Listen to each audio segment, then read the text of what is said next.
সাংবাদিকবৃন্দ, ছাত্রনেতৃবৃন্দ এবং প্রিয় ছাত্রছাত্রীবৃন্দ, সবার প্রতি আমার সালাম, আসসালামু আলাইকুম।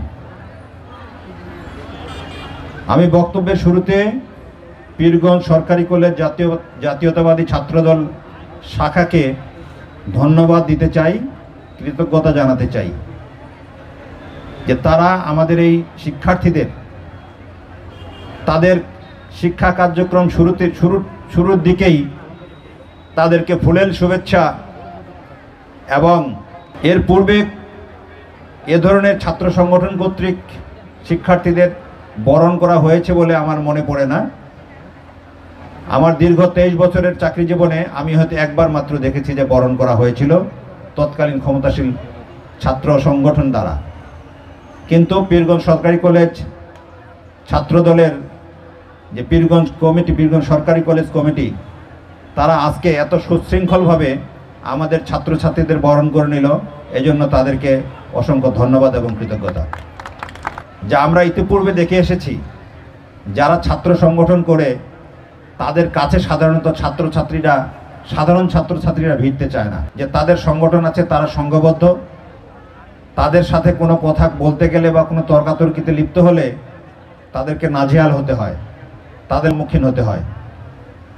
তা আমি ছাত্রদলের কাছে, পীরগঞ্জ সরকারি কলেজ শাখার কাছে আমি বিনীতভাবে আহ্বান জানাতে চাই, পীরগঞ্জ সরকারি কলেজ ছাত্রদল যেন সাধারণ ছাত্রছাত্রীদের আশ্রয়স্থল হয়। আমাদের ছাত্রছাত্রীরা ভুল করতে পারে, তারা নিজেদের মধ্যে মারামারি করতে পারে, যে কোনো কারণে তাদের মধ্যে দ্বন্দ্ব হতে পারে, কিন্তু সেটাকে যেন রাজনৈতিক কালার দিয়ে এ আমার সংগঠনের ছাত্র, সে আমার ছাত্র সংগঠনের ছাত্র নয়, এজন্য দুই দলে বিভক্ত হয়ে মারামারি করতে হবে, এ ধরনের যেন অবস্থার সৃষ্টি না হয়। আমি পীরগঞ্জ সরকারি কলেজ ছাত্রদলের কাছে এই আহ্বান রাখতে চাই।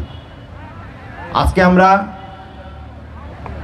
বিভিন্ন বিশ্ববিদ্যালয়ের ছাত্র সংগঠনের যে নির্বাচন, সেটা আমরা দেখছি, ডাকসু নির্বাচন দেখছি, আমরা জাহাঙ্গীরনগর ইউনিভার্সিটির নির্বাচন দেখেছি, সামনে রাজশাহী বিশ্ববিদ্যালয়ের নির্বাচন হবে। সেখানে কিন্তু একটা জিনিস বের হয়ে এসেছে, সেই জিনিসটা কি? কোনো দল নয়, যাদের কাছে ছাত্ররা নিরাপদ, যাদের কাছে তারা সহজে কোনো কথা বলতে পারে এবং যাদের কাছে বিভিন্ন ধরনের সহযোগিতা তারা পেতে পারে, তাদেরকে তারা নেতৃত্ব হিসেবে বেছে নিয়েছে। তারা কোনো রাজনৈতিক দল দেখেনি, কে স্বাধীনতার পক্ষে কে স্বাধীনতার বিপক্ষে, এটাও তারা চিন্তা করেনি। তারা দেখেছে যে কাদের কাছে আমরা অনেকটা নিরাপদ, বা তাদের কাছে আমরা ভালো সহযোগিতা এবং ভালো ব্যবহার পাই। তা আমাদেরকেও আজকে